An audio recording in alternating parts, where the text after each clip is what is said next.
नमस्कार दोस्तों। कल हमारे प्रधानमंत्री जी ने राष्ट्र के नाम 8 बजे संदेश दिया। उसी सिलसिले में मैं आज आप लोगों से कुछ बात करना चाहता था, इसलिए मैं लाइव इस वक्त आया हूँ। दोस्तों, सबसे पहले ये कहना चाहता हूँ कि ये जो लॉकडाउन का निर्णय लिया गया 3 हफ्तों के लिए, ये बहुत ही अच्छा निर्णय हमारे प्रधानमंत्री जी ने लिया है। इसकी बहुत ज़रूरत थी। भले ही ये निर्णय थोड़ा लेट हो गया, जैसे कि हमारे महाराष्ट्र के सीएम ने ये निर्णय कुछ 5-6 दिन पहले ही ले लिया। मैं उनको बधाई देना चाहता हूँ, क्योंकि ये देख रहा हूँ कि जैसे जैसे महाराष्ट्र गवर्नमेंट निर्णय ले रही है, उसी को फॉलो किया जा रहा है हर जगह पे। तो ट्रेन्स को बंद करने का निर्णय, संचारबंदी का निर्णय, 144 लागू करने का निर्णय और उसके बाद में कर्फ्यू का निर्णय, ये निर्णय सब आगे पूरे देश में फॉलो हुए हैं। तो प्रधानमंत्री जी का ये जो एक 3 हफ्ते का लॉकडाउन करने का जो निर्णय था, इसका हम समर्थन करते हैं। ये बहुत ज़रूरी था और मेरा सभी से ये निवेदन है कि इसको पूरी तरह से फॉलो किया जाए। मैं तो कहता हूँ कि stay home, stay safe and stay alive. अगर आपको ज़िंदा रहना है तो आपको अपने घर में रहना है। कुछ बातें मैं इसके सिलसिले में कहना चाहूँगा कि ये जब अनाउंस किया गया तो थोड़ी कुछ बात करने में गलती हुई। कल हम देख रहे थे कि पूरे देश में हर जगह पे दुकानों पे लाइन लग गई। तो मेरा एक सजेशन है, मैं ये चाहता हूँ कि ये वीडियो हमारे देश के प्रधानमंत्री या पीएमओ तक पहुँचे, ताकि ये गलतियाँ जो बार बार हो रही है, ये गलतियाँ दोहराई नहीं जाए। बहुत ज़्यादा स्ट्रेस दिया गया। रात 12 बजे आज रात 12 बजे से लॉकडाउन किया जाएगा। परंतु थोड़ा एक ये बोला जाता अगर कि एसेंशियल कमोडिटीज़ के लिए आपको अवेलेबल रहेंगी एसेंशियल कमोडिटीज़, तो ये जो पैनिक हो गया, लोग पैनिक बाइंग के लिए घर के बाहर निकले। और जो हमारा मेन पर्पस था, देश के प्रधानमंत्री का पर्पस था कि लोग इकट्ठा ना हो, वो हमारा डिफीट हो गया। हमारा पर्पस था कि लोग एक साथ एक जगह पे जमा ना हो। तो प्रधानमंत्री जी से मैं कहना चाहूँगा कि लोग आपको बहुत सीरियसली लेते हैं और आपकी बातों के तरफ एक ध्यान दिया जाता है। जब से डिमोनेटाइजेशन का आपने जो 8 बजे का संदेश दिया, तब से आपकी बात, आप जो बात बोलते हैं या आप जो संदेश देते हैं रात को 8 बजे, उसके तरफ एक अलग तरीके से लोग देखते हैं और उसमें कुछ भी छोड़ी भी गलती ये देश को बहुत भारी पड़ सकती है। अगर उस संदेश में ये कहा जाता कि घबराने की कोई बात नहीं है, आपकी जीवन आवश्यक जो वस्तुएं हैं, जैसे कि मेडिसिन हो गए, खाने पीने की चीज़ें हो गई, वेजिटेबल्स, फ्रूट्स हो गए, ये जीवन आवश्यक चीज़ों के लिए चीज़ों को खरीदने का मौका मिलेगा, तो इतना पैनिक देश में नहीं फैलता और लोग जो रास्ते के ऊपर निकल गए, वो तुरंत जो रास्ते पे निकले वो नहीं निकलते। और मेरा एक छोटा सा और सजेशन है कि जो आप मोनोलॉग करते हो प्रधानमंत्री जी, यानी आप आके जो आपके मन में होता है वो बोल देते हो। इंटेंशन सही होते हैं, बट उसमें जो कंफ्यूजन क्रिएट होता है, उस वजह से अभी देखिए इस बार पैनिक बाइंग हो गई, क्योंकि कहीं तो आपके जो स्क्रिप्ट राइटर होंगे, जिन्होंने भी ये स्क्रिप्ट लिखा होगा, वो ये स्ट्रेस करना भूल गए कि आपको पैनिक बाइंग नहीं करना है, क्योंकि आपको जीवन आवश्यक वस्तुएं मिलने वाली है। 8 बजे का संदेश था, रात को 12 बजे आपने लॉकडाउन का अनाउंस किया। लोगों को लगा कि हमारे पास में सिर्फ 4 घंटे का समय है और इन 4 घंटों में हमारे घर में जो जो चीजें नहीं है वो चीजें हमको भर लेनी है। तो हर कोई घर के बाहर दौड़ा और सभी लोगों ने राशन की दुकानों पे, मेडिसिन शॉप में, वेजिटेबल मार्केट में ये बहुत बड़ी लाइन लगा दी। जो चीज नहीं होनी चाहिए थी वो चीज हो गई।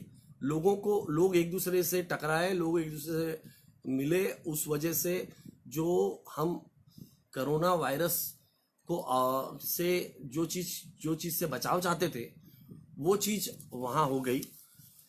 इसी तरह जैसा आपने 19 मार्च को जो देश को संबोधित किया 8 बजे, रात को 8 बजे, उसमें भी आपने जो शाम को 5 बजे ताली बजाने के लिए ताली और थाली और घंटी बजाने का जो निवेदन किया जो जनता को, उसमें भी आपकी अगर वो थोड़ी क्लैरिटी होती कि आपको यहाँ किस तरह के तरीके से बिहेव करना है, क्योंकि लोग आपकी बातों को बहुत सीरियसली लेते हैं। लोगों ने इस चीज को एक जश्न की तरह मनाया, जबकि ऐसी कोई भी बात नहीं थी जिसमें कोई एक वायरस है। ये वायरस है, कोई सेरेमनी नहीं है। लोगों ने फोटो निकाले 22 तारीख को 5 बजे और हेडिंग दिया कि सेलिब्रेटिंग कोरोना फेस्टिवल। ये कोई फेस्टिवल नहीं है, ये एक जानलेवा महामारी है जिसको थोड़ा कहीं हमसे ये गलती हुई उस संदेश में कि आपने जो 9 बजे से रात को 9 बजे तक का जो कर्फ्यू के बारे में बताया, उसी समय अगर ये बोला जाता कि ये कर्फ्यू जो है आपको 14 दिन 2 हफ्ते आने वाले और घर से बाहर नहीं निकलना है, और जैसा कि लोगों को हमारे देश में एक बहाना चाहिए होता है बाहर रास्तों पे निकलने का, वो बहाना एक मिल गया सेलिब्रेशन के नाम पे। कहीं पे भी ऐसा कुछ हुआ नहीं था जिसमें बहुत ज़्यादा ये संदेश देने की ज़रूरत पड़ती कि आप ताली बजाओ या थाली बजाओ। ये जो स्पेन में हुआ था, वो स्पेन में इसलिए हुआ था क्योंकि वहाँ पे काफ़ी दिनों तक लोग घर में थे और वहाँ के जो डॉक्टर्स है, पुलिस है और जो सफाई कर्मचारी है, वो काफ़ी दिनों तक बिना रुके बहुत अपना काम कर रहे थे। इसलिए उनका धन्यवाद देना ज़रूरी था, इसलिए वो वहाँ हुआ था। यहाँ तो अभी पेंडेमिक जो है, हमारा ये महामारी है, उसकी शुरुआत है। तो ऐसी कोई ये नहीं थी कि जिसमें इसको एक इवेंट की तरह मनाया जाता।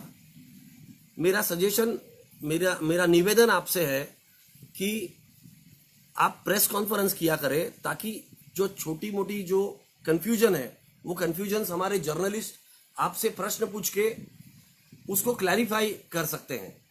आप मोनोलॉग करते हैं, मोनोलॉग करने से लोगों को जो आप संदेश देते हैं उसमें कुछ चीज़ें रह जाती है, बहुत ज़रूरी इंपॉर्टेंट चीज़ें रह जाती है, और उसके वजह से ये हो जाता है। पूरे देश में 22 तारीख को लोगों ने जश्न मनाया, लोग इकट्ठा आए, लोगों ने गरबा खेला, लोगों ने प्रोसेशन निकाला, लोगों ने डीजे बजाया, और जो चीज हम नहीं चाहते थे, जो चीज को हमको नहीं करना था, देश जो चीज से डर रहा था कि लोग इकट्ठा आए, लोग एक दूसरे में मिक्स हो, वही हुआ। उसके वजह से ये हो सकता है आने वाले दिनों में कि जो हमारा डर है कि हम ये पैंडेमिक से स्टेज 3 पे नहीं पहुंचाना चाहते थे, वो पहुंच जाए। तो ये बहुत बड़ी गलती बार बार हो रही है। हमको ये कोई इवेंट नहीं है। देखिए, महाराष्ट्र के सीएम जो है, उन्होंने सेम चीजें जो है वो महाराष्ट्र में लागू कराई बिना कोई कोई ऐसा बहुत बड़ा इवेंट करते हुए वो कोई उन्होंने कोई ऐसा समय देके कोई ये नहीं किया। सभी ऑर्डर्स लागू किए गए पर बहुत शांति से किए गए और महाराष्ट्र में ये चीज बहुत अच्छे से लागू भी हो गई। ये पैनिक बाइंग नहीं होती और ये जो सेलिब्रेशन का माहौल नहीं बनता 22 तारीख को, तो मुझे लगता है कि हम बहुत अच्छे से इस चीज को कंट्रोल करेंगे, कर चुके होते। अभी भी मैं ये निवेदन करना चाहता हूँ जनता से कि आपको अगर जिंदा रहना है तो आपको अपने घर में रहना है। हर किसी ने अपने घर में जीवन आवश्यक सामान ले चुका है, खरीद चुका है, और अगर नहीं है तो आपको वो मौका मिलेगा। एक साथ भीड़ करने की जरूरत नहीं है, बिल्कुल भी जरूरत नहीं है। आपको आपका, आपके परिवार का, आपके बच्चों का ख्याल रखना है और इसलिए ये जरूरी है कि आप घर से बाहर ना निकले। अभी एक और बहुत जरूरी बात मैं कहना चाहता हूं कि हम जो बार बार ये सरकार को जो क्रिटिसाइज करते हैं, हमारा इंटेंशन ये सरकार ठीक ढंग से काम करे ये होता है। अपोजिशन ये है, ये बैकबोन है डेमोक्रेसी की। अगर अपोजिशन ना हो स्ट्रांग तो डेमोक्रेसी फेल हो जाएगी। तो हमको जो ये लोग बोलते हैं कि आप जो है एंटी नेशनल हो या आप हमेशा पॉलिटिक्स करते हो, सो ये पॉलिटिक्स की बात नहीं है। हमारा पूरी तरह से सपोर्ट है। हम चाहते हैं कि पूरी देश क्वारंटाइन रहे, अपने घर में रहे, अपने घर से बाहर ना निकले। परंतु कहीं तो गवर्नमेंट के ऊपर एक अंकुश भी लगना जरूरी होता है। इसलिए जो गलत बातें हैं वो गलत बातों को उजागर करना ये हमारा कर्तव्य भी है। मैं इस वीडियो के माध्यम से प्रधानमंत्री से और एडमिनिस्ट्रेशन से, गवर्नमेंट से ये निवेदन करता हूं कि जल्द से जल्द एक आर्थिक पैकेज, बड़ा आर्थिक पैकेज अनाउंस किया जाए। गरीब लोग, जो लोग रोज कमाते हैं, रोज खाते हैं, उनके बहुत बुरे हाल होने वाले हैं या हो चुके हैं, क्योंकि उनका कमाई बंद हो गई है। वो उनके खाने पीने का इंतजाम बहुत जरूरी है। मास लेवल पे मास्क और एक जो सैनिटाइजर्स है उसको बनाने का बहुत आवश्यकता है। तो मेरा एक सजेशन ये है प्रशासन से कि जितने भी वाइन डिस्टिलरीज है, जितने भी ये दारू बनाने की जो फैक्ट्रीज थी, इनको इनकी मदद लेके हम बहुत बड़े लेवल के ऊपर बहुत बड़े मात्रा में सैनिटाइजर्स बना सकते हैं। जो गारमेंट इंडस्ट्री है, वो गारमेंट इंडस्ट्री की मदद लेके हम डॉक्टर्स के लिए गाउन्स और मास्क का मास मैन्युफैक्चर कर सकते हैं। क्योंकि अभी भी हमारे शहरों में भले ही मास्क अवेलेबल है, सैनिटाइजर्स अवेलेबल है, पर जो ग्रामीण भाग है वहां पे कुछ भी अवेलेबल नहीं है। वहां पे हर चीज की कमी हो गई है। तो उनके लिए ये होना बहुत जरूरी है। तो गारमेंट मैन्युफैक्चरर्स के साथ में मिलके मास्क और गाउन ये मैन्युफैक्चर करना बहुत जरूरी है। डिस्टिलरीज को कॉन्फिडेंस में लेके, दारू बनाने वाली फैक्ट्रीज को कॉन्फिडेंस में लेके, इंडस्ट्री को वाइन इंडस्ट्री को साथ में लेके मास प्रोडक्शन हमारे हैंड सैनिटाइजर का किया जा सकता है या ऐसे केमिकल्स का किया जा सकता है जिससे पूरे शहर को हम सैनिटाइज कर सकें। लोकल इंडस्ट्रीज जो है प्लास्टिक और पॉलीथीन की, उनसे मिलकर हम सर्जिकल मास्क और सर्जिकल गाउन और सर्जिकल ग्लव्स और गाउन्स डॉक्टर्स के लिए बना सकते हैं। साथ ही में मेरा निवेदन है सरकार से कि electricity bill, mobile bill, bank का जो इंटरेस्ट है और बैंक के जो ईएमआईज है, जीएसटी की जो पेनल्टीज है, म्युनिसिपल टैक्सेस है, पानी के जो बिल है, उसको कुछ दिनों तक डेफर किया जाए। डेली वेजर्स जो रहते हैं, जो रोज कमा के रोज खाते हैं, ऐसे लोगों के लिए हमने जनधन के खाते खुलवाए हैं, उनके खातों में डायरेक्ट कैश ट्रांसफर करने की सुविधा की जाए, क्योंकि उनको सबसे ज्यादा तकलीफ हो रही है। एक बड़ा आर्थिक पैकेज की आवश्यकता है देश को, वो जल्द से जल्द डिक्लेयर किया जाए। हमारे देश में अभी कुछ दिनों पहले 3 रुपया जो सेंट्रल एक्साइज है, जीएसटी 3 रुपए का जो सेंट्रल एक्साइज है पेट्रोल और डीजल पे, वो बढ़ाया गया। और वो टैक्स बढ़ाने से मैंने एक छोटा सा वीडियो भी बनाया था, उसमें करीबन इस सरकार को 42,000 करोड़ रुपए का फायदा होने वाला था। कर्नाटक गवर्नमेंट ने 20,000 करोड़ रुपए का पैकेज डिक्लेयर किया, हमारे सेंट्रल गवर्नमेंट ने मात्र 15,000 करोड़ रुपए का पैकेज डिक्लेयर किया पूरे देश के लिए। ये पैकेज करीबन 5 लाख करोड़ के आसपास का जो नुकसान होने वाला है उसका होना चाहिए। हमारा जो सेंट्रल गवर्नमेंट है उसने आरबीआई से 1,76,000 करोड़ रुपए ले चुकी है, और करीबन 17 से 18 लाख करोड़ रुपए हम पिछले 5 साल में पेट्रोल और डीजल के जीएसटी के ऊपर के टैक्स से हम कमा चुके हैं। थोड़ा सेंट्रल गवर्नमेंट अपनी जेब ढीली करे और एक बड़ा आर्थिक पैकेज जो है लोगों के लिए ये देना अत्यंत आवश्यक है। नहीं तो हमारे देश का जो इकोनॉमी है वो इकोनॉमी पूरी तरह से बैठ जाएगी।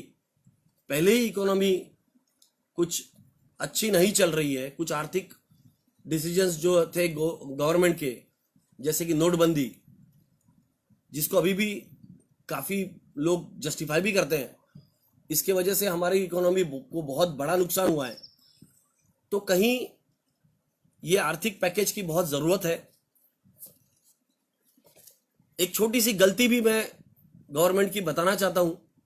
19 मार्च तक हमारी इस सरकार ने मास्क और ग्लव्स का और भी जो चीजें हैं आवश्यक, आज जिसकी कमतरता है देश में, उसका एक्सपोर्ट चालू रखा।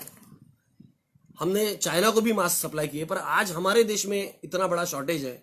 WHO ने वार्निंग दिया था कि आप अपने देश में इसको पाइलअप कीजिए, इसको जमा कीजिए, क्योंकि आपको बहुत बड़ा शॉर्टेज होने वाला है, बहुत ज्यादा जनसंख्या है हमारी। वो बहुत बड़ी गलती हुई, पर अभी सुधारने का समय है। जल्दी से जल्दी डिसीजंस लेके ज्यादा से ज्यादा मात्रा में इसको मैन्युफैक्चर करना बहुत जरूरी है। दूसरा एक बहुत बड़ी बात मैं बोलना चाहता हूं कि जो छोटे छोटे गांव हैं आजू बाजू में शहरों के, वहां से जो सब्जी शहरों में आती है वो सब्जी आना बंद होने वाली है।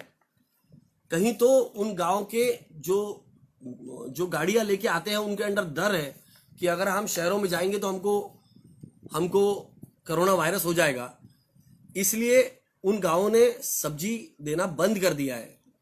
उसका 1-2 दिन में असर हमारे पूरे देश में शहरों में सब्जियां मिलने के ऊपर दिखने वाला है।